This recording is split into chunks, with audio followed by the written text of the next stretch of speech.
Good morning! Morning! Salamat po sa buwan na ito na pinagkaloob sa atin ng Panginoon, sa buhay at kalakasan, at sa pagkakataon na patuloy na ating pong pag-aralan ng kanyang salita.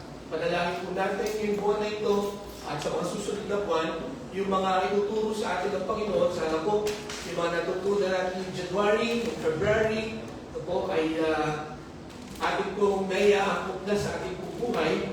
At nawa ngayon pong March, April, May, ay pag-uusapan po natin ay maging makabuluhan sa ating pong pamumuhay bilang mga tagasunod ng Panginoong Kristo. Sa ating pong pagpapatuloy, buksan natin ang ating pong mga Bibles sa 1 John chapter 1, verses 1 to 4. 1 John chapter 1, verses 1 to 4. Hinihiling ko po ang bawat salita ng King James. Basahin po natin ito ng sagot-sagutan. 1 John chapter 1, verses 1 to 4. Verse 1 says, "That which was from the beginning, which we have heard, which we have seen with our eyes, which we have looked at, and our hands have touched, this we proclaim concerning the word of life." The light of years we have seen and testified to you, and we proclaim to you the eternal life, which was with the Father and has appeared to us. We proclaim to you what we have seen and heard, so that you also may have fellowship with us. And our fellowship is with the Father and with His Son, Jesus Christ. We write this to make our joy complete. Pagpalain po ng Panginoon ang pagbabasa ng salita, tayo po'y manalangin. Dakilang Diyos, kami nagpupuri at nagpapasalamat sa inyo sa kalayaan na meron po kami. Salamat po sa inyo pong lakas at karunungan na pinagkakaloob sa amin para mapag-aralan ng salita. Sa panibagong tema namin ngayon kung buwan na ito at sa mga susunod na buwan, handa mo ang puso't isipan namin. Lord, dalahin ko po na mas lalong lumalim at tumibay ang aming pong pananampalataya sa inyo. Ang aming commitment sa inyo, Panginoon, ay aming panghawakan at ang aming pong tuparin sa pamagitan po ng lakas na ipagkakaloob at gabay na ipagkakaloob ng iyong salita. Samahan mo kami sa aming pag-aaral. Ito ang aming dalangin sa pangalan ni Jesus. Amen. Nakakapala po kayo lahat. Okay. Meron pong paborito na laro na ginagawa pagka mga shower parties. No? Nakatin na ba kayo ng mga shower parties? Yung mga yung mga magkasintahan na magpapakasal na o malapit ng ikasal. No? At ang isa sa mga exciting na laro na napapansin ko ay kung how well do you know your partner. No? Dito nagkakabubuhan o nagkakaalaman kung gaano na sila ka-close, no? Kung ano-ano na yung mga alam nila sa isa't isa. Di po ba? Kung sakali na sa inyong pagsali, halimbawa dito, no? Minsan ginagawa din dito sa mga couples fellowship, di ba? Sa mga mag-asawa na. How well do you know your partner? Kung sakaling realize niyo na hindi ka pa pala kilala, gaano kilala ng partner mo. Katulad dito, your partner's favorite color. Alam niyo ba? Yung favorite colors ng inyong asawa o kaya ng inyong boyfriend o ng inyong girlfriend or ng inyong best friend. No? What if, sa mga mag-asawa dito, ano nga ba favorite color mo? No? Gawa hindi mo alam o kaya kalimutan mo. And then sunod ay favorite movie, no, partner's most favorite restaurant. What if kung lahat ng sagot ng partner mo ay mali? Ano ang inyong magiging reaction? Ha? Awa. Yeah. Awa. Break na. Break Ayaw na. na. Hindi na tuloy. Yun ang initial na magiging reaction natin, di ba? Bakit? Sapagkat hindi pala ako kilala nito o hindi ko pala siya kilala. Di ba? Pero sana, hindi yun ang ating maging final reaction na dahil sa hindi natin siya kilala, ay makipag-break na tayo. Hindi na itutuloy yung kasal. Sana, encouragement nitong game na ito ay ma-realize natin na hindi ko pa pala kilala ito. Kailangan pala kilalanin ko pa siya. Di ba? Hindi yung, hindi pala siya kilala. Kaya huwag na lang. Meron ba kayong nakilala gano'n? Sumali sila dito game. Tapos nung ma-realize na hindi sila magkakilala, nag-break. Most of the time ako, ang napansin ko, ilan lang naman yung hindi alam eh. Pero, tinutuloy pa rin nila, kumbaga, this is a reminder for the couples or for each one na kailangan kilalanin mo yung isa't isa. At ito po ang design nitong how well do you know your partner? To get to know more your partner. Why? Sapagkat the more you get to know your partner, the more you get closer to your partner, the more you know what to do. Di ba ba? Ngunit, mga kapatid, ngayong umaga, what if bibigyan ko kayo ng mga listahan ngayon? I mean, mga blank na papers. At ito ang ipapalista ko sa inyo. How well do you know God?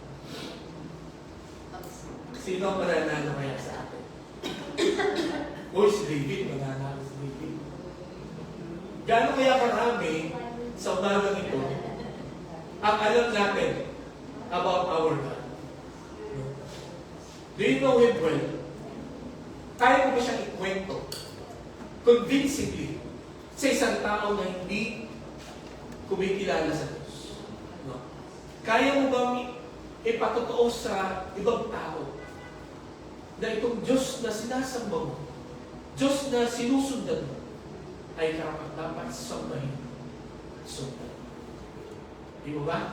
How well do you know the Lord? Okay? Ngayon pong buwan ito hanggang May, ito po ang ating tema, Knowing God, the Journey. Ang pagkakilala po sa Panginoon ay isang paglalakbay. Hindi mo yan pwedeng gawin ng 1 week lang. No? Hindi 100-meter dash run ang pagkakilala sa Panginoon. In fact, may narinig ako, it will take you a lifetime. Or lifetime is not enough to know Him. It will take you eternity to know the Lord. Kaya, sa karunungan, sa payak ng karunungan na dahil niyang ipinakita sa atin, sa biyaya niya, atin po ipanalangin na kahit pa paano ay makilala natin ang Panginoon. Napakahalaga po nakilala natin ang Panginoon. You know why? Because this will dictate.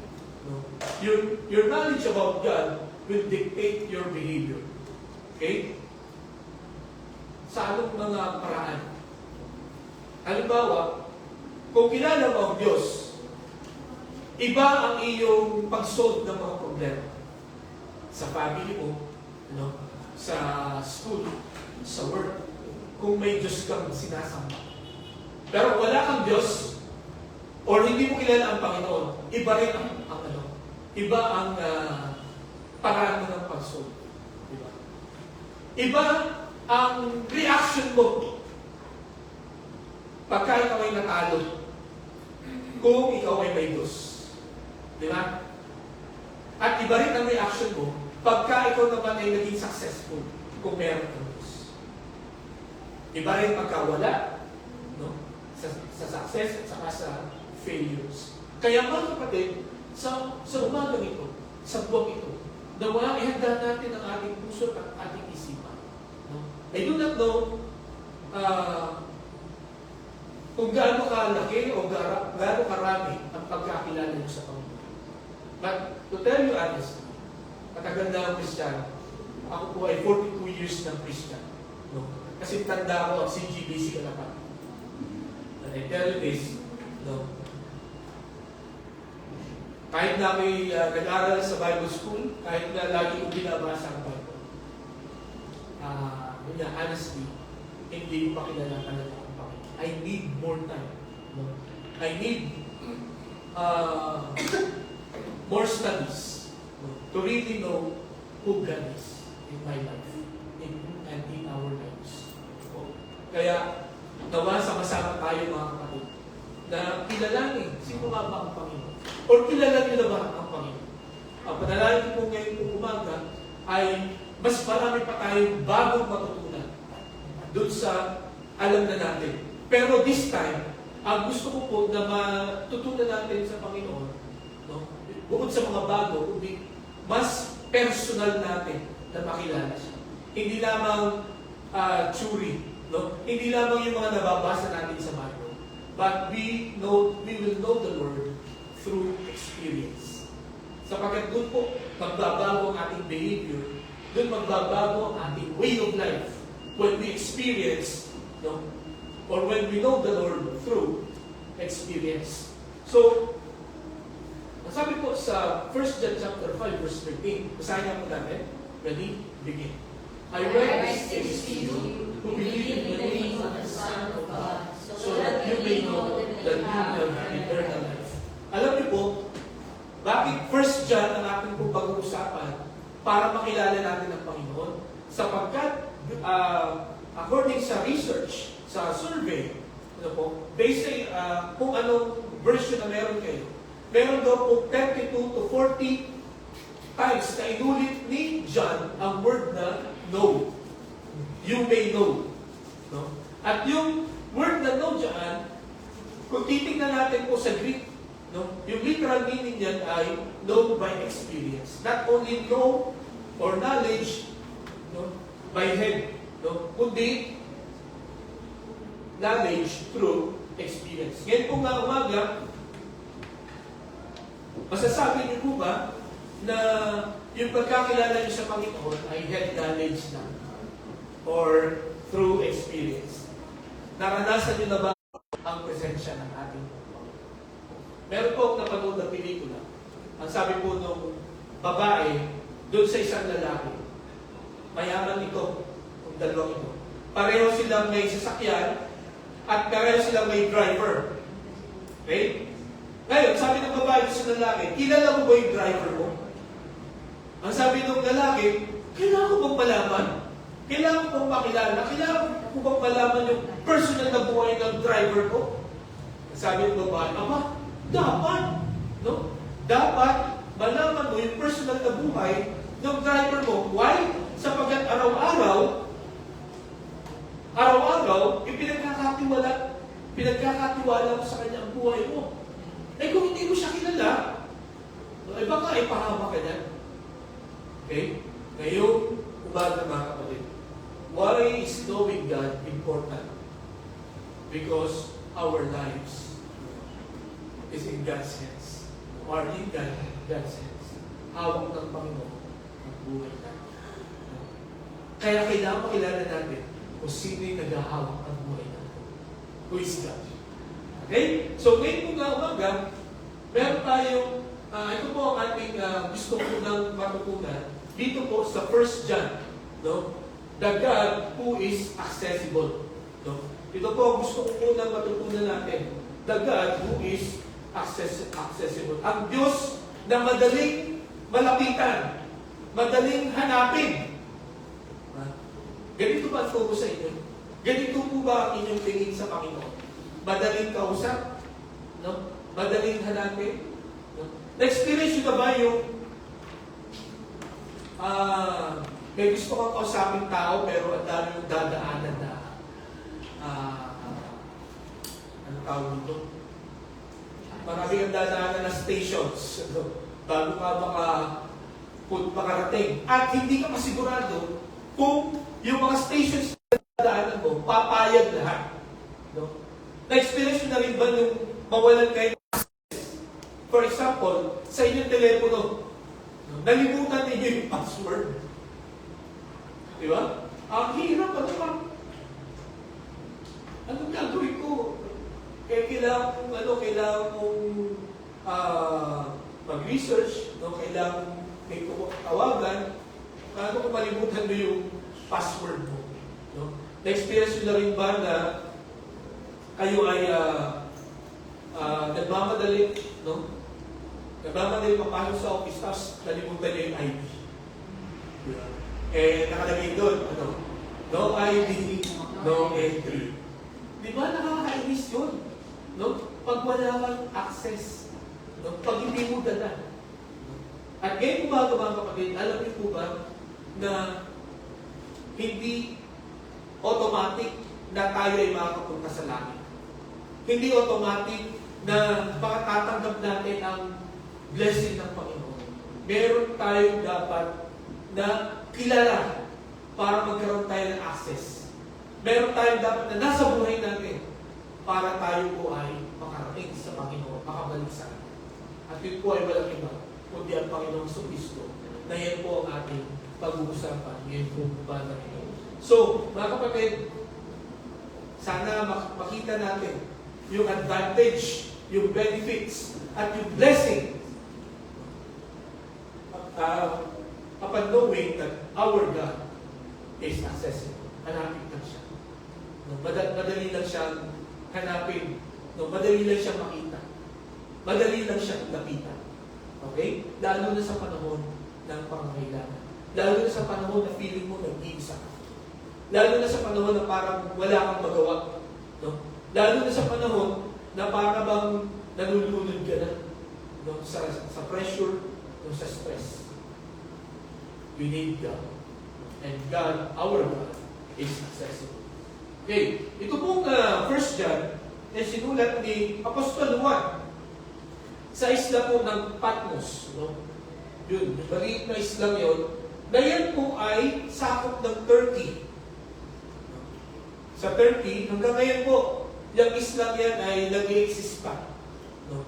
Yung Patmos. Kaya kung halimbawa, makapunta kayo ng Turkey, pwede kayong sumaglit dyan, no?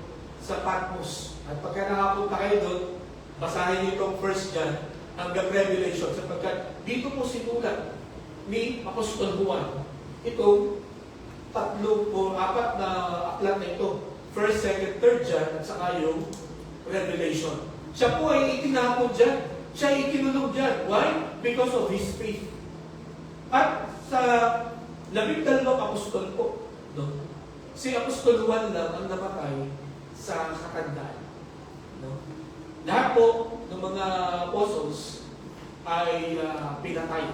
No? They were murdered. No? They died a martyr.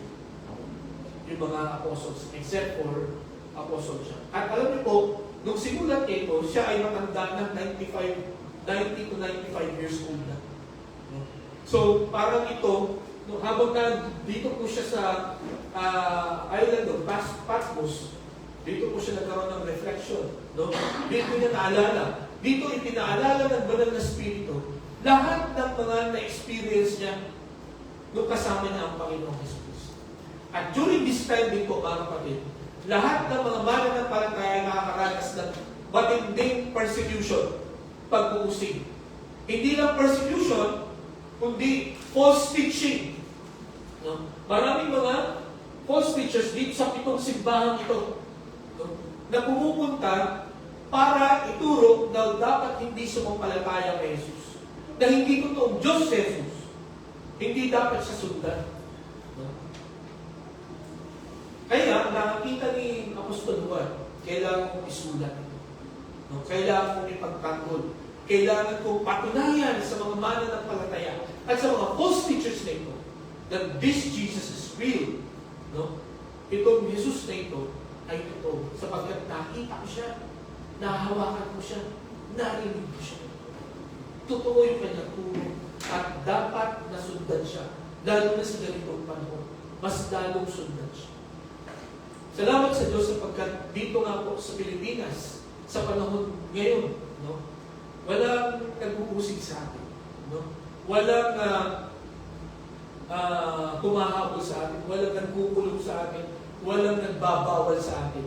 Na pag-aralan ang kanyang salita, ibahagi ang kanyang salita kahit saan at kahit anong oras. Di po ba? Meron po ba sa lugar ninyo na nakalagay, bawal ang magbasa ng Bible dito? Bawal mag-pray? Bawal mag-share? Wala, di ba? So, dito po sa Pilipinas, we are all blessed. Kaya sana mga kapatid, no, sikapin natin sa biyaya ng Panginoon na talagang samantalahin ang biyaya ito.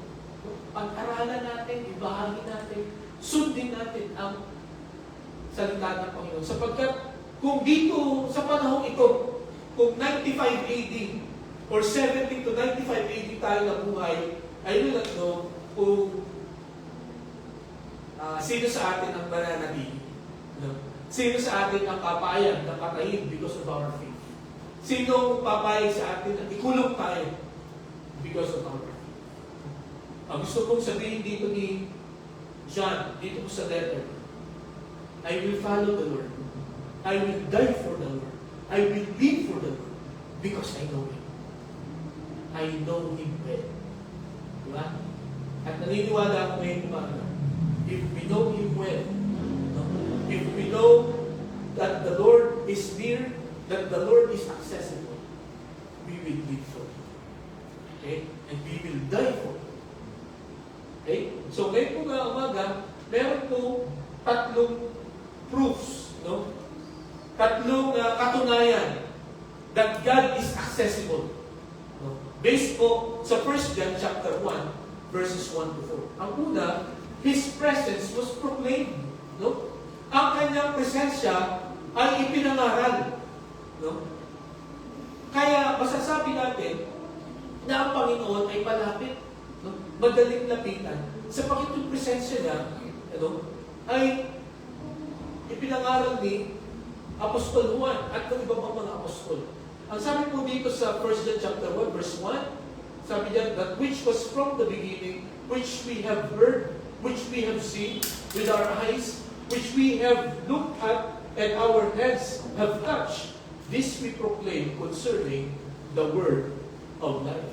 No? We proclaim concerning the word of life. The word of life there is the Lord Jesus Christ. No? Sapagkat sa John chapter 1, verse 1, ang sabi doon, the Word became flesh. You know? And dwelt among us. At yun po yung Panginoon Kristo. And then sabi rin ng Panginoon sa John 14:6, I am the way, the truth, and the life. Kaya tinutukoy po dito ni Apostol Juan, this we proclaim concerning the word of life. This we proclaim about the Lord Jesus Christ. Okay? At ang sabi niya, we have heard Him, we have seen Him with our eyes. Okay? At ang maganda dito, yung pronoun na we, ang ibig sabihin, hindi lang siya. Kasi noong unang panahon, pagka na ikaw ay sa husgado, no? Pagka ikaw ay may testify, hindi ka papaniwalaan pag mag-isa lang na nakakita. No? At dapat, first-hand info. No? Hindi second-hand or third-hand or tawag nila hearsay. No? Hindi ka papaniwalaan na, narinig ko, sinabi nito sa akin na ganito daw. No? Basta ang iyong statement ay may daw, no? Ibig sabihin ng hearsay yun. Pero dito, pinapatunayan ko ni Apostol Juan, sa lahat ng mga mananampalataya inuusig. At marahil sa mga mananampalataya, that time na nagdududa na, gusto na mag-quit. Sapagkat matindi yung pag-uusig at saka yung mga false teachings na dapat huwag kayong sumampalataya kay Jesus. Sabi ni Apostol Juan, huwag kayong magduda, huwag kayong mag-quit, huwag kayong mag-discourage. Because this Lord that we are following is true. I have experienced Him. I've known Him through experience. Okay? So ngayon makikita po natin ito. I proclaim or we proclaim this concerning the word of God. So, nasabi sa Luke chapter 2 verse 17, saan niya natin? Dali, begin. When they had seen Him, they spread the word concerning what had been told them about His child. Ito po ay no first Christmas, no? Di ba unang audience ng Panginoon ay or unang visitor ng Panginoon ay mga shepherds, ng mga outcast. Okay? At dito mga kapatid, nung nakita nila ang Panginoon, yung baby, no? Ano ang kanilang automatic na ginawa? Ang sabi doon, they spread the word. Mga kapatid, ang gusto ko lang makita namin dito, once you know the Lord, you will spread it out. You will proclaim Him. Katulad ng ginawa ni John. No? We proclaim concerning the word of life. Okay? Isa pa, ito ilan lang. Dito sa John chapter 4, verse 39, basahin nga po ulit natin. Ready? Begin. Many of the Samaritans from the town believed in him because of the woman's testimony. He told me everything I ever did. Imagine, alam niyo, mensahe lang itong Samaritan woman. I think I saw the Messiah. Why? Because he told me everything I ever did. Napakasimpleng mensahe. Ano? Anong impact? Many of the Samaritans from that town believed. No? Believed in him because of the woman's testimony. Mga kapatid po, gusto kong maunawain natin dito. Once you know the Lord, no? Hindi mo siya mapapanatiling sekreto. Hindi mo siya mapapanatiling nasa puso't isipan mo lang. Ilalabas at ilalabas mo yan. No? Lalabas at lalabas yan sa aura mo. Mag-iiba ang iyong aura. Naalala ko po nung nagkabalikan kami ni Allen. 10 years kami nag-break niyan. 10 years kami nag-break. Tapos na nagkabalikan kami, napansin ako ng assistant pastor ko. Sabi niya, Pastor, bakit iba ang aura mo ngayon? Ang aliwalas ng mukha mo. Tapos binulong ko siya. Nagkabalikan na kami. Kaya pala. Hindi mo talaga may tago, ano? Totoo po yun, no? Pagka nagkaroon ka ng relationship sa isang tao na gusto mo, hindi mo yan, may tatago. Kahit napigilan mo yung salita mo, lalabas yan sa iyong course. Lalabas yan sa iyong mukha. Di ba? Pag nalaman mo, nakilala mo ang Panginoon, no? Sasabihin at sasabihin. Katulad ng shepherds, katulad ng Samaritan woman. Nung marinig niya, right away, binahawi na agad. Nakakita ko ang Messiah. Sabi nito mga shepherds, nakita ko, no? Yung Son of God, no? Yung Son of David, na nasa manger. Okay? So mga kapatid, nawa ay makita natin yung effect. Basta makilala natin ang Panginoon. So, under this, no, na-proclaim yung kanyang divinity, yung kanyang pagiging Diyos. Okay? Siguro alam na natin ito. Pero, sabi po ni Juan, that which was from the beginning. Yung the beginning dito, hindi ito yung nung pinanganak siya sa manger. Okay? Hindi yan ang ibig niya sabihin. Kasi kung yun ang ibig niya sabihin, dapat yun ang kanyang sinabi. That which was from the manger. Okay? Ang ginamit niya from the beginning. Pagka binanggit niyo ito sa mga Hudyo noon, from the beginning, babalik sila sa Genesis chapter 1, verse 1. In the beginning, God created heaven. Ang ibig sabihin, this Jesus, this God, is from the beginning. Ang ibig sabihin, from eternity. Nung simula, naandyan na siya, nag-exist na siya. Kaya itong Jesus na ito, He is God. Kasi wala siyang simula. At wala rin siyang katapusan. Napakahalaga po na malaman natin na gano'n na hindi lang tao ang Panginoon sa Kristo, kundi siya ay 100% God. Sabi ko sa Hebrews chapter 1, verse 3, basahin na po natin. Ready? Begin. The Son is the radiance of God's glory and the exact representation of His being, sustaining all things by His powerful word. After He had provided purification for sins, He sat down at the right hand of the Majesty in heaven. Okay, so dinescribe po dito yung katangian ng Panginoong Jesucristo. The Son is the radiance of God's glory and the exact representation of His being. Ano pong ibig sabihin nito? Ang Panginoong Jesucristo po ang representative ang embodiment ng Diyos. Kumbaga, kung gusto mong makilala at matutunan kung ano ang Diyos, you study the life of Jesus. You study Jesus. No? Kung gusto mong malaman yung kanyang character, no? You study Jesus. Why? Because He is the exact, yung nakalagay dito, no? Eksakto. No? Wala nang iba. No? He is the exact representation of His being. Then sabi pa doon, sustaining all things by His powerful word. Imagine, ito pong, ito na lang katawan po natin. No? Sino ba dito ang may battery? May gamit na battery para kumilos? Wala, di ba? Magtataka ba kayo? Paano tayo kumikilos? Paano tayo nakakapag-isip?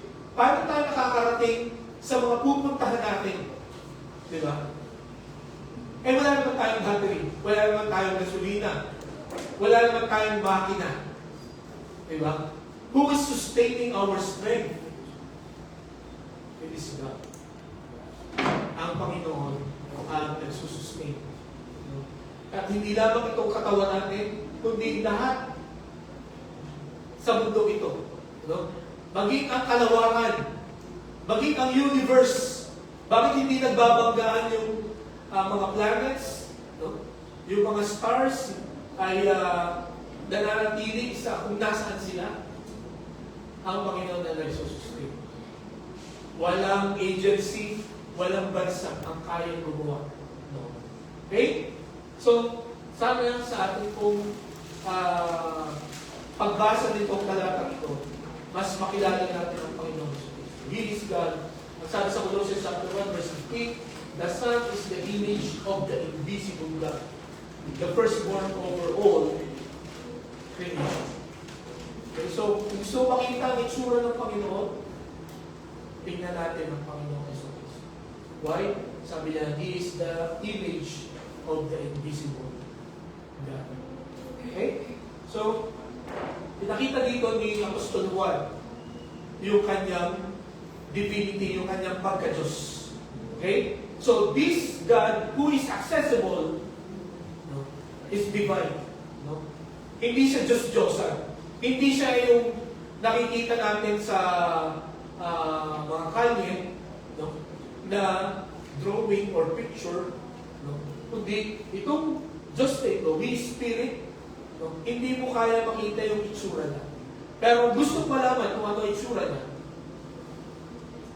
pag-aralan natin ang buhay ng Panginoon. The way He relate to people, ganun po ang Diyos.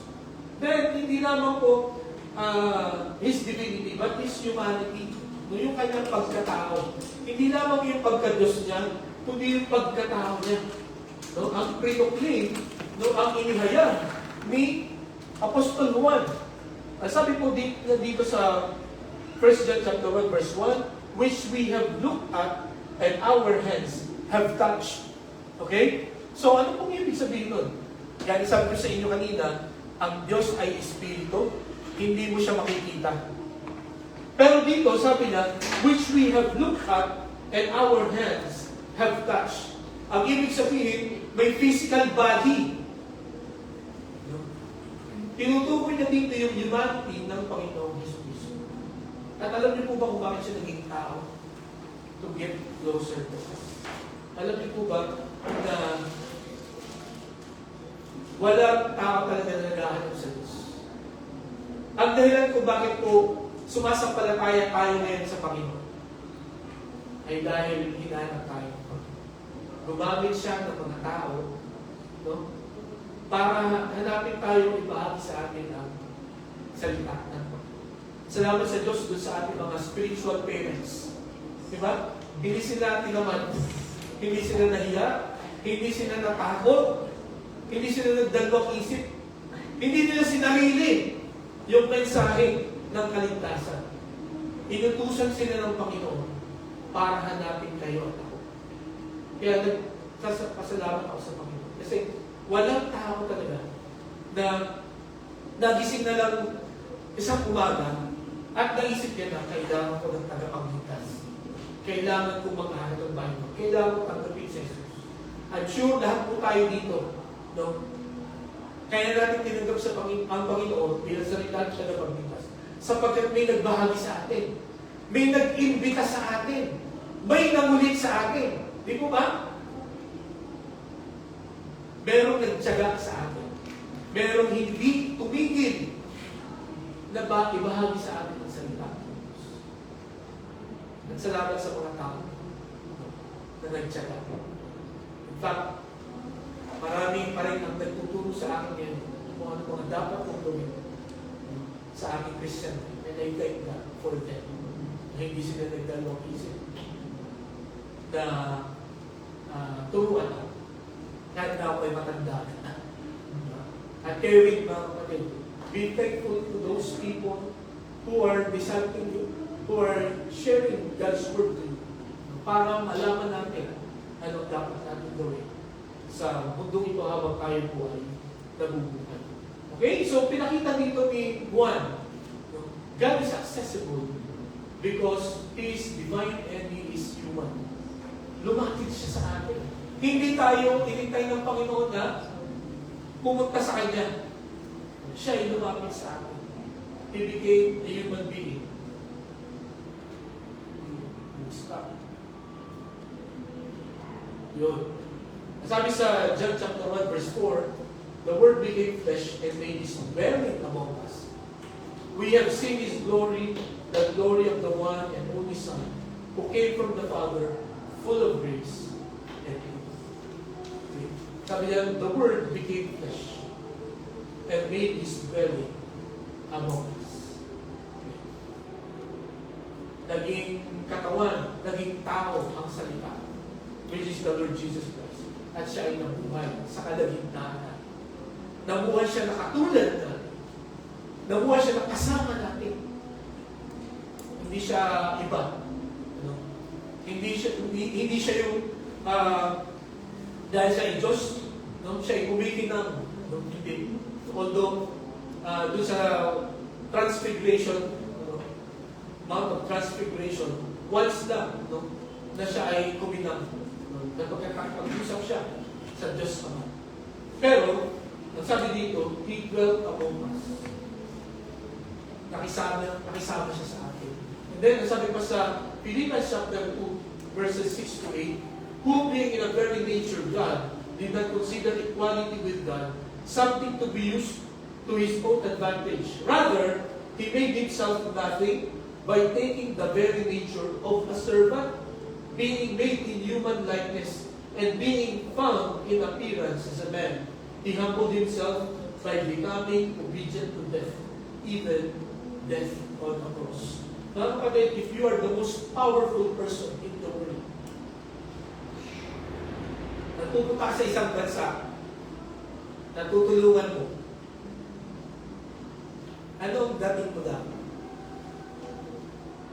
Diba, ang dating mo doon ay kailangan malakas ang dating. Nabaltanin ba yung nahuling governor ba o mayor ng Bulacan? Dito sa expressway.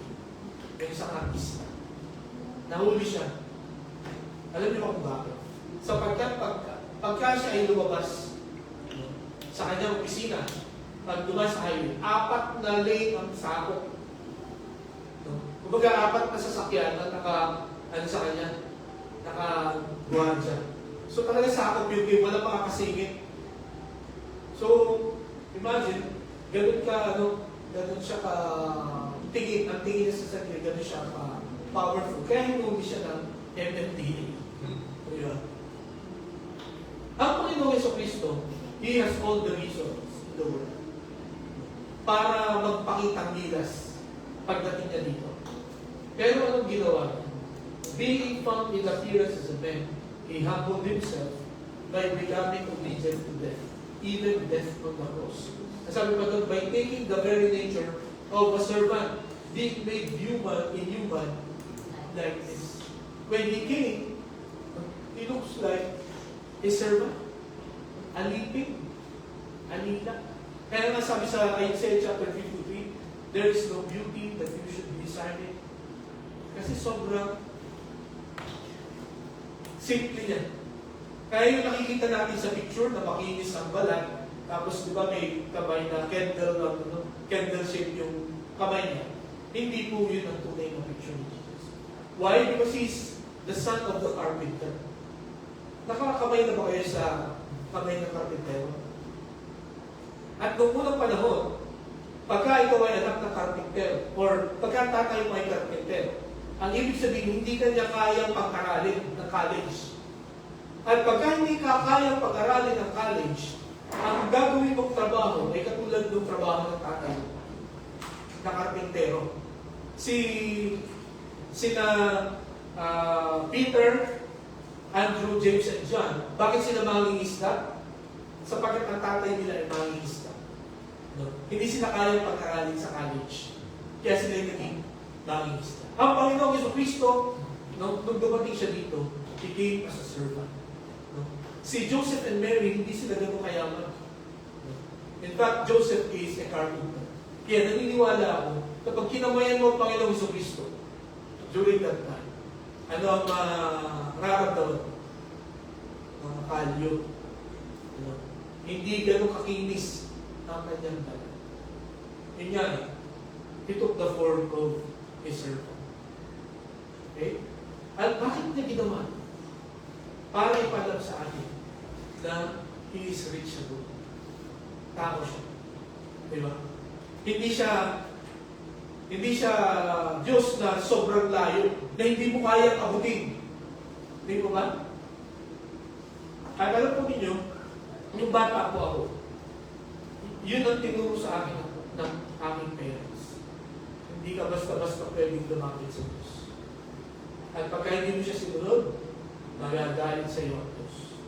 Meron kaming picture sa bahay, ang tawag ay DI. Alam niyo po ba yung DI? Yung kahit saan ka pumunta, parang nakatingin sa iyo. So, hindi ko malimutan yung image na yun. Nang sabi ng nanay ko, kaya yun ay kahit saan ka pumunta, parang nakatingin sa iyo. Dahil binabantayan ka niya. Pagka tinuloy mo yung kapilyuhan mo sa paparusahan mo. Kaya doon ba kaya ako talagang, kahit ako ay suwain, pero deep in my heart, natatakot ako sa Diyos. Hindi naman kailangan na, ang ibig sabihin ay hindi naman tinuturo ay huwag kang matakot sa Panginoon. Huwag kang, kung tayo buwan ng mali, na hindi nakakalugod sa Panginoon. Pero isang side ng Panginoon, He is reachable. No? He is accessible. No? Malalapitan mo siya. At in fact, siya ang lumapit sa atin. Hindi tayo ang lumapit sa atin. Siya ang naghanap sa atin. Hindi tayo ang naghanap. Okay? So, nasabi pa dito sa Hebrews chapter 2, verses 7 to 18, for this reason, He had to be made like them, fully human in every way. You know yun, ano? Kaya dito natin masasabi that Jesus is 100% human. No? Hindi siya 50% God and 50% human. No. 100% human, 100% God. Kung hindi natin maisip ko, paano nangyari yun? Mabuti. Kasi our minds are limited. No? God's ways are higher than ours. Okay? So, ang nakalagay sa Bible, 100% God and 100% human. Hindi niya lang in-exercise yung pagiging Diyos niya nung nandito siya sa lupa. He was so dependent sa instruction ng kanyang Ama. Ang sabi niya, in order that He might become a merciful and faithful high priest in service to God, and that He might make atonement for the sins of the people. Because He Himself suffered when He is tempted, He is able to help those who are being tempted. Naging tao ang Panginoon, tinukso din siya. Nag-suffer din siya. Naramdaman niya rin yung sakit, yung pangit, no? Na dulot ng injustices ng mundo ito. Hinayaan ng Diyos na maranasan niya yun para tayo na dumadanas ng kapighatian, no? Na pagsubok ay maunawaan niya. At pagka sinabi niya, I understand you, I care for you. Hindi natin pwede sabihin sa Kanya na hindi niyo ako naiintindihan. Ako lang nakakaintindi sa pain ko. No, hindi natin yung pwede sabihin sa Panginoon. Sapagkat ang Panginoon, naging tao yung katulad natin. He experienced what we are experiencing. Kaya pagka binigyan ka niya ng solusyon, no? Sa pinagdadaanan mo sa oras na ito, believe Him, obey Him. Sapagkat naiintindihan niya kung ano yung nararanasan. Okay? Sapagkat once, 2,000 years ago, naging tao siya. 100%. Okay? So, nakita natin yung kanyang presence was proclaimed. Second, His person was presented. No? So this time, no, binahagi ni Apostol Juan, no, yung presensya ng Panginoon, talagang ipinahayag niya.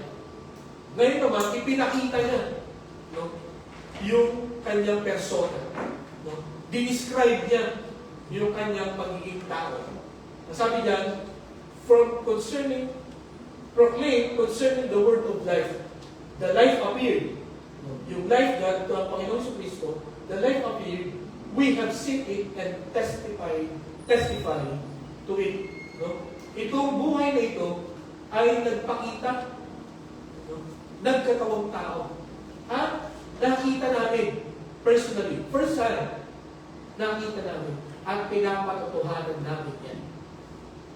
Sapagkat yan, sabi ko sa inyo kanina, noong panahon na ito, yung mga false teachers, yung mga agnostics noon, tinuturo nila na huwag paniwalaan si Kristo sapagkat hindi siya totoo.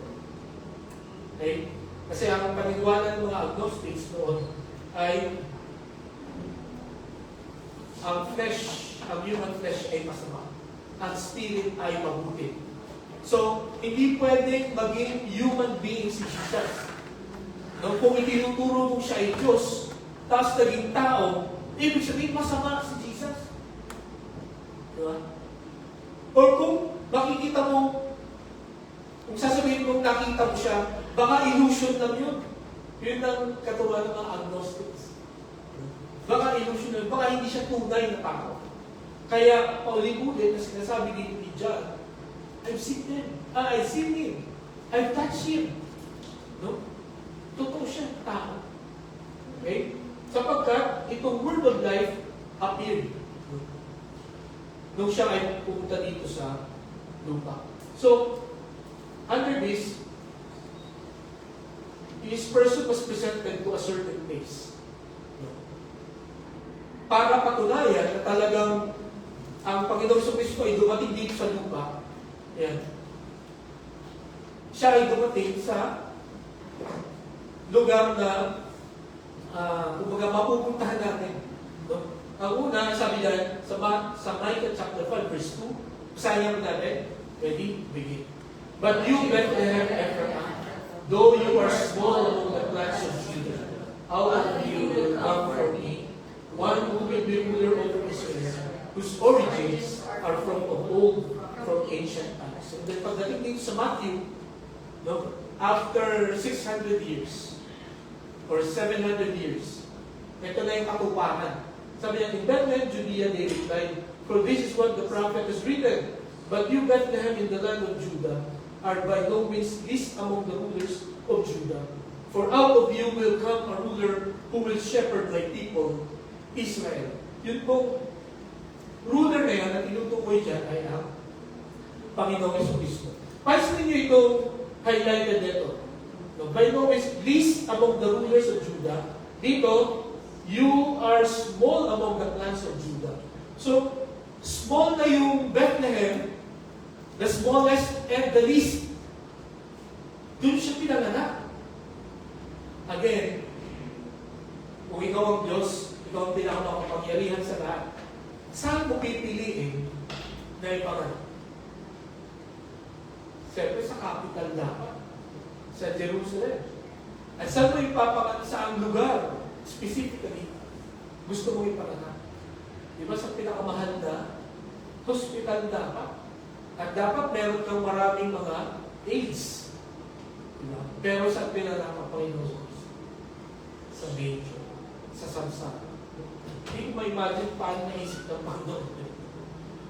Kasi wala talagang tao na mag-iisip na ipanganak ang kanyang anak sa samsara. Pero yun nga, dumating ang Panginoon dito as a servant. You know why? Para ipalam sa ating lahat that He is accessible. Okay? Ano pa yung sabi dito? Sa John chapter 1, verses 45 to 46, ito si Philip, sabi niya, Philip found Nathanael and told him, we have found the one Moses wrote about in the law, and about whom the prophets also wrote, Jesus of Nazareth, the son of Joseph. Sabi sa verse 46, Nazareth, can anything good come from there? Nathanael asked. So, ang Panginoong Jesus pinanganak sa Bethlehem, sa south side niya ng Jerusalem. Ang Nazareth naman ay sa northern side ng Jerusalem. Doon siya tumira kasi taga-roon si Joseph and Mary. Bakit sila nasa Jerusalem o sa Bethlehem nung siya pinanganak? Sapagkat alam natin yan na yung census, nagpalista sila kung saan sila pinanganak. Okay? So, sabi dito, can anything good come from them? Pinasabi ni meron pang maganda na buhat sa Nazareth. Anong ibig niya sabihin dito?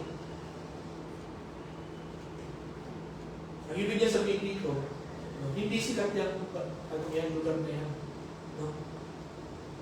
Ang ibig sabihin niya, napakasimple lang ng lugar niya. Imagine, ang Bethlehem, no?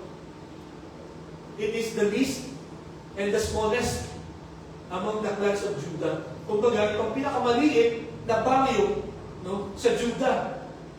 Tapos yung tinaran niya, Nazareth, no, hindi yan sila. No, dito mo sa bansa natin, ano yung probinsya na hindi nababalita? Hindi nyo na, naririnig. Diba? Alam niyo nung bata pa ako, pagka nanonood ako ng TV na news, gusto kong laging ang iniintay ko parati ay mabalitaan ng Mindoro. Yung, kahit yung mapasama sa balita ang Mindoro. Pero alam niyo po ba, simula lang nung nag-college ako, narinig ko ang Mindoro. Alam niyo kung anong balita ko sa Mindoro, dinaanan ng pagbulo. Nilig gold. At ngayon, kumbaga parang alam na ang Mindoro. Bakit napapasama na sa news? Pero, when I was younger, hindi sikat ang Mindoro. Marahil, ganun din po ito. Ang Panginoon, pinanganak siya sa isang lugar na simple lang, hindi sikat. Di ba? He is the King of Kings and the Lord of Lords. Okay? And then, masabi pa doon, His person was presented to the common people. Kaya sabi ko sa inyo kanina, unang audience, unang visitors ng Panginoon Kristo ay mga shepherd. Sabi diyan, which we have heard, which we have seen with our eyes, which we have looked at, and our hands have touched. Sino ito nagsasalita? Si John. And he was a fisherman. Diba? At sabi pa diyan, we proclaim to you what we have seen and heard. Dito sa Luke chapter 2 verses 15 and 16, the shepherds, no? Yung kanilang unang audience, at doon niya, sa verse 16, so they heard of and found Mary and Joseph and the baby who was lying in the manger. Okay. He was presented to a common people. Sa mga pastol. Next, sabi dito, as Jesus was walking beside the Sea of Galilee, he saw two brothers, Simon called Peter and his brother Andrew. They were casting a net in the lake, for they were fishermen. Then ito yung tinawag sila, come follow me. Jesus said, I will send you out to fish for people. Okay, kung ako ay King of Kings and Lord of Lords, so pupunta ako sa isang lugar, sino ang una kong pupuntahan? Di ba magko-courtesy call muna ako? Kay Mayor or kay Gov, or kay Congressman, or sa kung sino man ang leader ng lugar na yun. Pero kanino siya unang pumunta? Kanino siya unang nakipag-communicate? sa shepherds, no? Sa fishermen, sa mga simpleng tao. No? And then sabi sa Mark chapter 2:15 and 16, sabi dito sa verse 16, when the teachers of the law, who were Pharisees, saw him eating with the sinners and tax collectors, they asked his disciples, why does he eat with tax collectors and sinners? Alam niyo po ba, kung ang Panginoong Kristo ay naandito sa Pilipinas niya, alam niyo po ba kung nasan siya?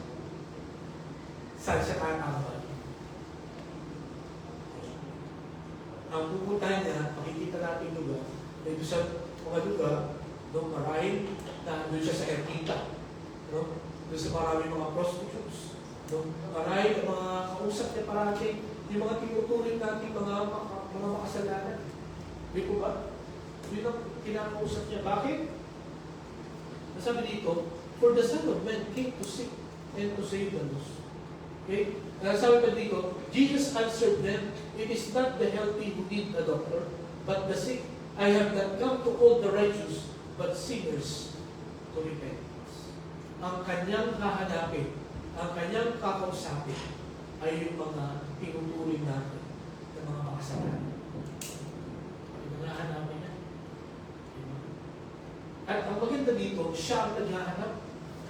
Hindi siya nagpunta sa isang bahay na, oops, nandito ako ngayong oras na to, pumunta kayo. Di ba? Hindi siya nag-invite na pumunta kayo. Dito sa bahay na sa ganito oras. Hindi. Siya ang pumunta sa kanila. At mga kapatid, may umaga, kung ano man ang pinagdadaanan natin ngayon, ano man ang mga struggles natin sa buhay, gusto ipalab sa atin ng Panginoon. God is accessible. He will look for you. Hahanapin niya kung nasan ka ba. At, ano sabi niya? For sinners to repent, to call the righteous, but to call the sinners to repentance. Ano ang dahilan bakit niya hinahanap? Para sabihin sa iyo na, sige, tuloy lang yung ginagawa ko sa lahat. Naiintindihan kita. Hindi yung nasasabihin niya na ito-tolerate niya yung kasalanan mo. Kaya kanya hinahanap ay para bumalik ka sa kanya. Para ayusin ang iyong buhay. Para magbago. Para umayon tayo sa kalooban ng Panginoon. Hindi para i-tolerate or intindihin kung ano yung mali na ginagawa natin. Okay? So, yun po ang makikita natin dito. No? This person was presented. Ang pangatlo na ating pong pag-uusapan, okay? His purpose was promoted. No? Yung dahilan na siya nagpunta dito ay pinakita ni Juan. Pinomote niya.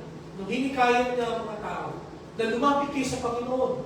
No? Or, hintayin niyo ang Panginoon dahil mayroon siyang gagawin sa iyo. Ano yung gagawin niya? Sabi niya, so that you also may have fellowship with us. And our fellowship is with the Father and with His Son, Jesus Christ. We write this to make our joy complete. So, una, makikita natin, the purpose na pinomote ni John ay para magkaroon tayo ng common connection. No? Magkaroon tayo ng common connection. Magkaroon tayo ng fellowship. Alam po natin at madalas natin itong naririnig. Yung salitang koinonia. Ang ibig sabihin po ng koinonia, hindi yung pangalan ni Kunaya. Yung koinonia ay sharing something in common. Okay? Yun po ang ibig sabihin. Yung simpleng ibig sabihin ng koinonia. You share something in common. No? You share kung ano yung experience mo sa Panginoon. No? You share your food. No? Nagtutulungan kayo kung ano man ang meron kayo, kung ano man ang pangangailangan. That is fellowship. Okay? At dito po, ang gusto ng Panginoon, magkaroon tayo ng common connection. No? Magkaroon tayo ng fellowship ng Panginoon. No? Magkaroon tayo ng fellowship sa ating pong mga mananampalataya. Yun po ang gusto ng Panginoon. No? Na maranasan natin. Na bumalik ulit tayo sa Panginoon. Sapagkat walang kwenta ang buhay na wala ang Diyos. Malungkot, miserable, no? Ang buhay na wala ang Diyos na malayo sa Panginoon. Okay? So, yun po na makikita natin no, so that you also may have fellowship with us, and our fellowship is with the Father and with His Son, Jesus Christ. Sabi sa 1 Corinthians chapter 1, verse 9, basahin na po natin. Ready? Begin. God is faithful who has called you into fellowship with His Son, Jesus Christ. Okay? Ito po, gusto kong itanong sa inyo. Gusto niyo bang makasama yung mga tao na lagi kayong inaaway? Lagi kayong sinasaktan? Lagi kayong sinusuway? Gusto niyo bang makasama yung tao yun? Yung grupo na yun? No? Halimbawa sa inyong trabaho, lagi kayong binubuli. Gusto niyo bang pumasok ka doon? Sa trabaho kaya sa school, na binubuli niyo. Gusto niyo bang makisalamuha makasama nila? Alam niyo po ba na ganito ang kalagayan natin sa harap ng Panginoon? No? Lagi natin sinusuway ang Diyos.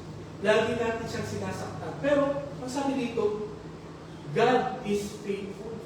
Sa kabila ng ating pong ginagawa na pagsuway sa Kanya, God is still faithful. He wants to have fellowship with us. In fact, He called us to have fellowship with His Son.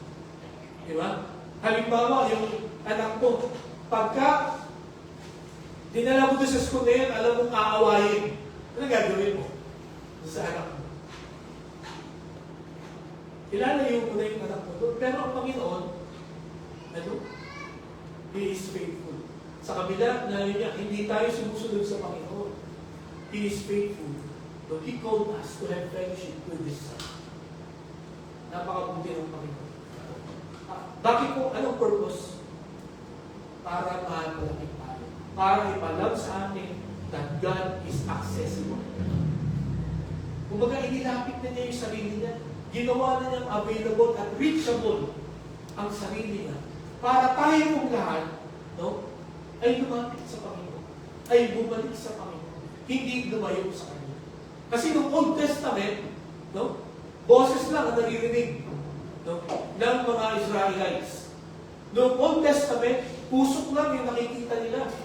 Apoy lang ang nakikita nila. Salita lang ni Moses o ng mga prophets ang naririnig ng mga tao. But this time, nakita nila ang Panginoon Jesus, who is one of them. No? At yun niya, ang main purpose para ibalik sila sa Panginoon. Kasi, sometimes, sabi nga ng iba, siguro kung makikita ko ang kamay ng Diyos na magsusulat sa langit na bumalik ka na sa Diyos, siguro mas lalapit tayo sa Kanya. I think, hindi. Ang mangyayari, makakatakot tayo. Diba? At kung tayo man ay lumapit sa Kanya, later na makakalimutan natin. Hindi ko malimutan yung Lindol noong 1996 sa Mindoro at saka sa Bicol. Meron bumuo na simbahan doon. So, noong Bicol, yung mga tao ay nagbalik loob lahat sa Diyos. Sapagkat naku, katapusan na yung tao ng mundo. So, ang daming nagsimba, ang daming nagdasal. After a few months, yung wala nang sumunod, balik na ulit sila sa kanila. Dating doon. Okay? So, mga kapatid, ang Panginoon, sa kabila ng ganda ng ating buong ugali, is still willing to have fellowship with us. Okay? Kaya, naging accessible siya para tayo po pakipag-isa sa Kanya. Ang isa pa, hindi lamang common connection, but complete contentment. No? Kung babalikan natin itong verse 4, we write this to make your joy complete. Yung joy po dyan, hindi po yung tawa ka ng tawa. No? Hindi yung lagi ka nalang nakangiti. Ang ibig sabihin ng joy dyan ay contentment. No? Contento ka. Hindi ka naiinggit. Hindi ka nagseselos. No? Kundi ikaw ay thankful, no, sa lahat ng ibinibigay sa iyo ng Panginoon. Diba? Kahit ako ay kukumpara natin yung meron tayo ay kakaunti kaysa doon sa binibigay doon sa kapitbahay natin. Pero suriin niyo po kung ano yung meron kayo. Mapapansin niyo, sapat yan sa inyong pangangailangan. At kung alam po natin na sapat at hindi tayo pinapabayaan ng Panginoon, then our joy will be complete. Okay? So, yun po ang gusto ituro ni Juan sa mga mananampalataya at sa atin ngayon. No? When we see His purpose was promoted, makikita po natin that makukumpleto na yung ating contentment. Kumbaga, mananatili siya, magiging stable siya, yung ating contentment. Sabi dito sa John chapter 16, verse 24, until now you have not asked for anything in my name. Ask and you will receive, and your joy will be complete. Okay? Then sabi pa dito,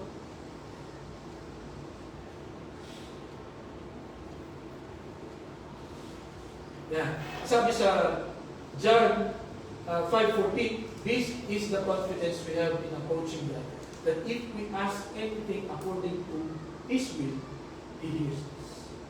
Okay. Sasagutin tayo ng Panginoon kung ang ating hihingin sa Kanya ay kung ano yung kalooban. Pagka yung kalooban natin, by the way, ganito, pagka yung kalooban natin ay nagkataong kalooban ng Panginoon, matatanggap natin. Pero pagka magkasalungat yung kalooban natin, nagkagawban ng Panginoon, ang answer ng Panginoon doon ay, no. Alam niyo kung bakit? Sapagkat makakasira lang yung ating hinihingi sa atin. Lahat ng ibibigay sa atin ng Panginoon, lahat ng kalooban ng Panginoon sa atin, makakabuti po ito. Kaya ngayong umaga mga kapatid, naman, ito po ay magbigay ng kaaliman sa bawat isa sa atin. No? Ang Panginoon, no? Sinulat niya itong first epistle of John para ipakilala kung sino siya. No? At ang unang pagpapakilala niya, God is accessible. So kung may problema kayo ngayon, kung feeling nyo walang nakikinig sa inyo, walang nakakaunawa sa inyo, nagkakamali. God is always there. In fact, siya ang lumalapit sa atin. No? All throughout history, no, siya ang lumalapit sa atin, siya ang naghahanap sa atin. Sapagkat tayo, no, hindi natin siya hinahanap. Lagi tayong palaya. Pero salamat sa Panginoon, sapagkat hinanap niya tayo at natagpuan tayo. Ito ang tatlong proofs, no, patunay, His presence was proclaimed, His person was presented, His purpose was promoted. No? Kaya mga kapatid, nawa, mabawasan ang mga stress natin sa mga problema. Nawa ay mas maging confident po tayo sa ating pong pamumuhay. Sapagkat alam natin na may backup tayo. Alam natin ang Panginoon ay laging natin. Ay pinadala. Panginoon, salamat po sa salita ko. Salamat po kay Juan na pinuspos ng banal na Espiritu para isulat ang mga bagay ito. Mga bagay na tungkol sa Panginoon. Lord, sa amin pong pagsisimula ng buwan na ito sa mga susunod na linggo ng aming pong pag-aaral, nawa mas lumalim pa ang aming pagkaalam sa inyo, mas gumaan ang kabigatan namin, mas maging malakas ang aming loob na mabuhay sa mundong ito sa kabila ng maraming mga pagsubok, sa pagkakalan namin na ikaw ay malapit lang, ikaw ay pwede namin tawagan anytime. Salamat po sa inyo sa ito, ang magdalangin sa pangalan ni Jesus. Amen. Okay, tawagin din natin sa leader.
Maupo na po kayo.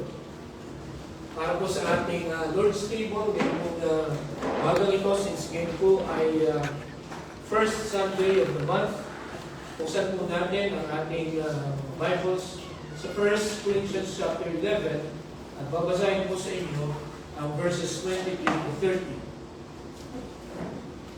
1 Corinthians 11 verses 23 to 30. Ang sabi po dito, "For I received from the Lord what I also passed on to you.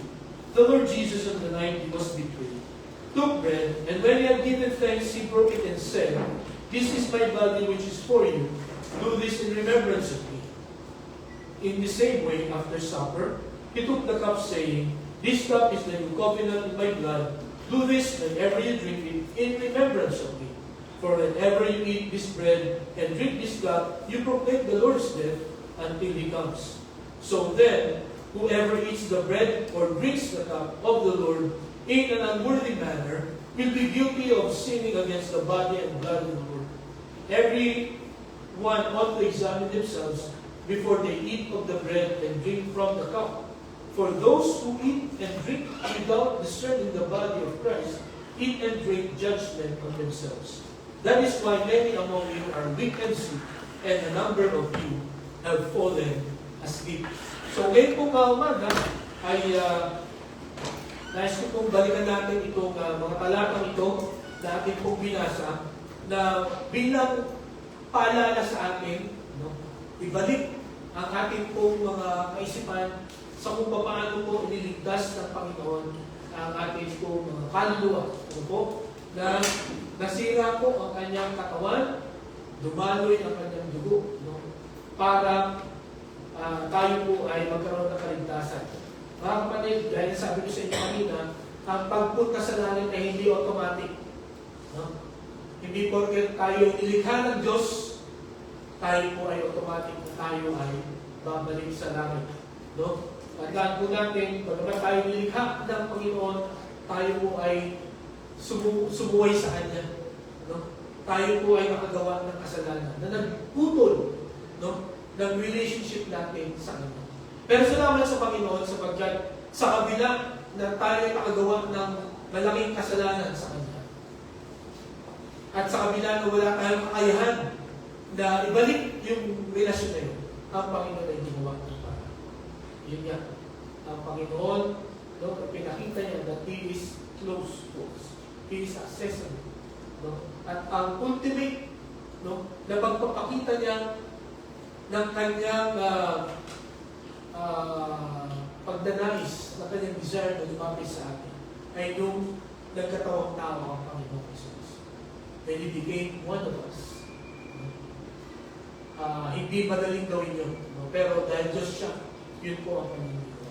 At tandaan natin, the Lord Jesus Christ paid a high price para magkaroon po tayo ng fellowship with the Lord again. Kaya mga kapatid, in remembrance of the Lord, sana pag nakikita natin ang cross, ipalala sa atin na ito po ang naging susi para makabalik tayo sa Panginoon. At sana, ang pangalawang maalala natin, hindi madali ang pagbalik sa Panginoon. Kailangan may mamatay. Kailangan may dugo na umalos para makabalik. At salamat sa Panginoon sapagkat sa pamamagitan ng pagsampalataya natin sa Panginoon, tayo po ay makakabalik na. Meron na po tayong access sa langit. Meron ng direksyon ang buhay natin. Alam na natin kung saan tayo pupunta. Alam na natin kung saan nahanapin ito. Because of the Lord Jesus. Because of the cross. Sana ang cross, ito po ang ating maging direksyon na papunta sa Panginoon. Ito ang magbalik sa atin. Bumalik sa atin. Sa Panginoon. Okay? So, ang sabi po dito, sa verse 27, "So then, whoever eats the bread or drinks the cup of the Lord in an unworthy manner will be guilty of sinning against the body and the blood of the Lord." Mga kapatid, kung magpapartake tayo dito po sa Lord's table na hindi natin ganun kanauunawaan Bakit natin ito ginagawa kung tayo ay nakikisali lang? No? Or kung ito ay parang routine na sa atin, ay tayo po ay, masabi dito, we and bring judgment, no, to ourselves. And then sabi sa verse 30, this is why many among you are weak and sick, and a number of you have fallen asleep. Yung have fallen asleep doon, literal meaning po doon ay died. No? Marami ang namatay. Sapagkat, kahit na simple lang itong ating ginagawa ito, itong ceremony ito, ay malaki po ang significance nito sa harap ng Panginoon. Bakit? Sapagkat inaalala natin kung paano nagsakripisyo ang Panginoon.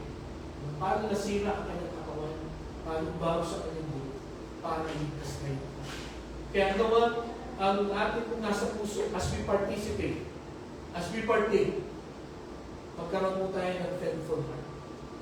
Salamatan talaga natin ang Panginoon. At again, kung meron po tayong mga kasalanan na inaalagaan sa ating buhay, sana ito pong ginawa ng Panginoong Kristo ang magbigay sa atin ng lakas at assurance na kaya natin pagtagumpayin yun. No, kaya natin iwasan yun. No, kaya natin hindi na balikan ang kasalanan because of the blood of the Lord. Kaya sana ipangako din natin sa Panginoon. No, dahil sa sakripisyo ito na ginawa ng Panginoon for our salvation, sana magsakripisyo din tayo for obedience, for our obedience to the Lord. Sabi dito sa verse 29, so, sa verse 28, everyone ought to examine themselves before they eat of the bread and drink from the cup. So, ngayon pong oras na ito, bibigyan ko po ng ilang saglit ang bawat isa. Let us examine ourselves. No? Ihanda natin ang puso isipan natin sa ating pong mag-partake. Huwag nating hayaan na mawala yung kahulugan ng ating pong gagawin. No? Ibalik natin, bilhin natin sa Panginoon na maging meaningful ang ating pong pag-partake ng Lord's Day. So silang saglit mga kapatid, magkaroon po tayo ng sandali na kayo. And then after that, after I pray, bilhin natin si Kunaya na siya mag-distribute. Okay. Magkaroon po tayo ng sariling pag-buli.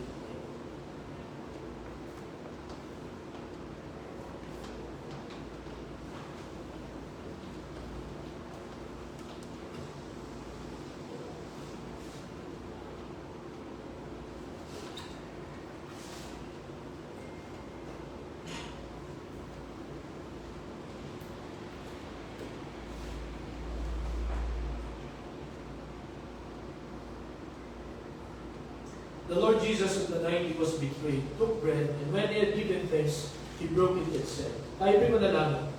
Dakilang Diyos, kami po ay nagpupuri ng papasalamat sa inyo. Sapagkat 2,000 years ago, ang Panginoong Kristo ay pumunta dito sa lupa. Pwede niyang hindi gawin ito. Pero dahil sa pagmamahal mo, Panginoon, sa amin, ay gumawa, Panginoon, ng napakalaking sakripisyo. Sa kanya papunta dito sa lupa ay magkatawang tao siya at he took a servant's body. Namuhay siya ng araw na linggo. At siya, Panginoon, ay namatay doon sa krus. Isang kamatayan na nakakahiya.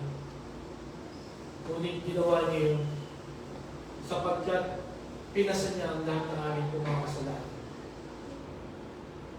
Masira ka ng katawan at umago sa kanya. Panginoon, sa pag-partake namin ng tinapay, pakita namin, Panginoon, ang difficulty, ang suffering ng Panginoon sa Diyos. Na hindi madali ang kaligtasan na meron kami. Natawa sa umagang ito, kami magpuri, magpasalamat, at kami magtapat sa iyo. Sapagkat ang Panginoon ay tapat sa amin. Lahat ng aming pong mga pangako sa inyo ay maalala namin sa oras na ito. At tulungan mo kami sa biyaya na sundin ito. Pag-in Lord, kung may kasalanan ka nakikita sa aming puso, tulungan mo kami na mapagtagumpayan ito. Iwak sa ito, Panginoon. At gawin mo na kami na handa na magpartake ng diba. Ito aming dalangin sa pangalan ni Jesus. Amen.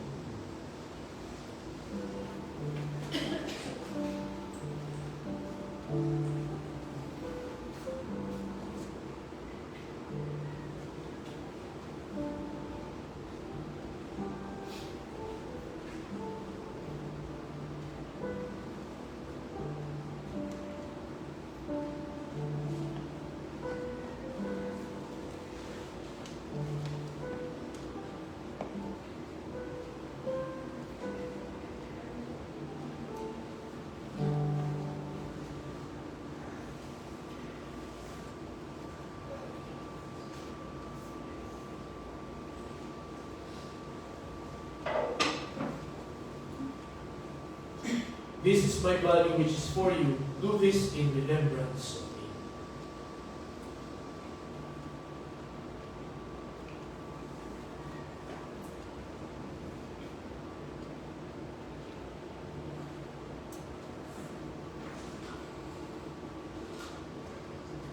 In the same way, after supper, he took the cup, saying, tayo po ay manalangin.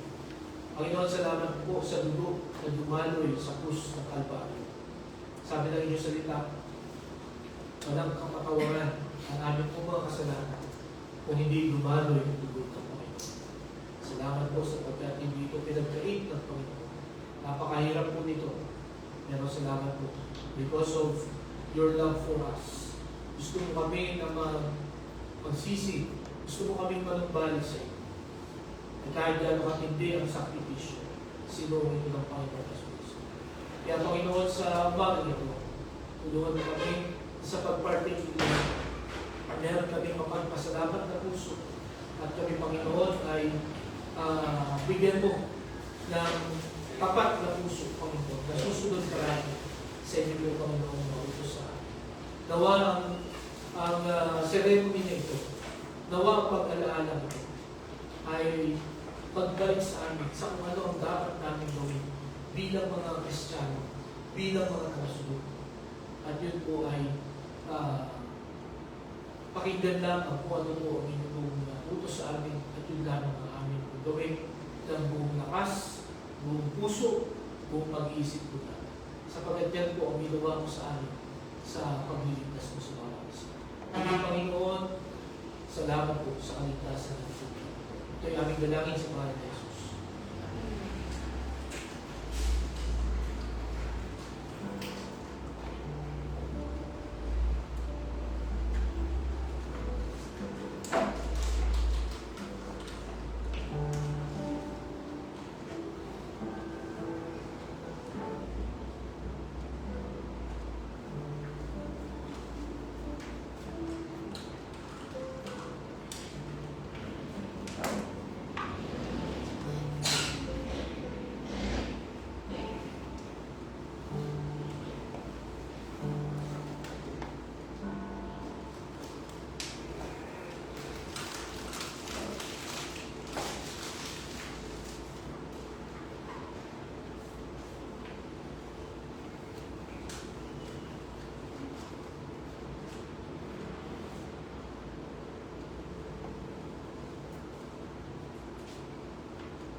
This cup is the new covenant in my blood. Do this whenever you drink it in remembrance of me.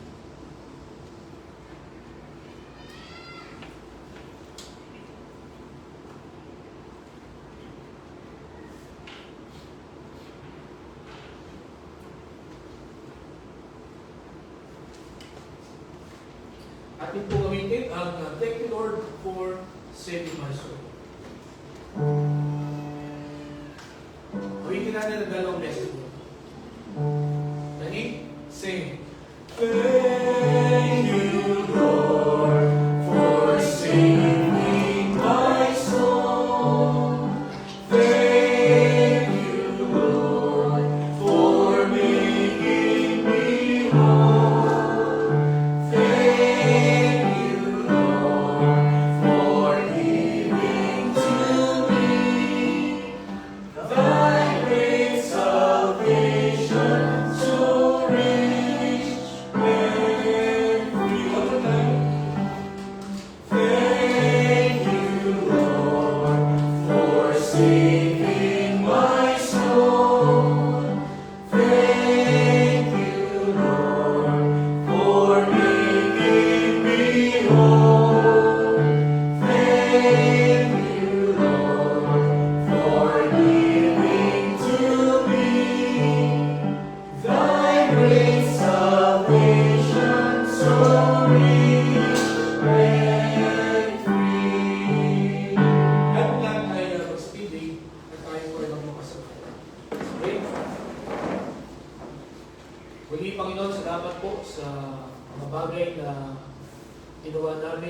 oras na ito.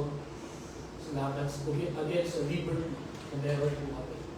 Salamat po sapagkat sa umaga ito ay naawit namin ang mga papuring awit sa inyo. Salamat po na ipanalangin namin ang mga kapatiran namin. Salamat din po sa inyong salita na amin po namin. Salamat po, Panginoon, sapagkat ang Diyos ay malapit sa amin.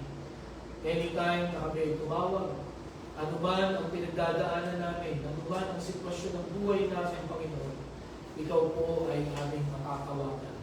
At Ikaw po, Panginoon, ay tutulog po.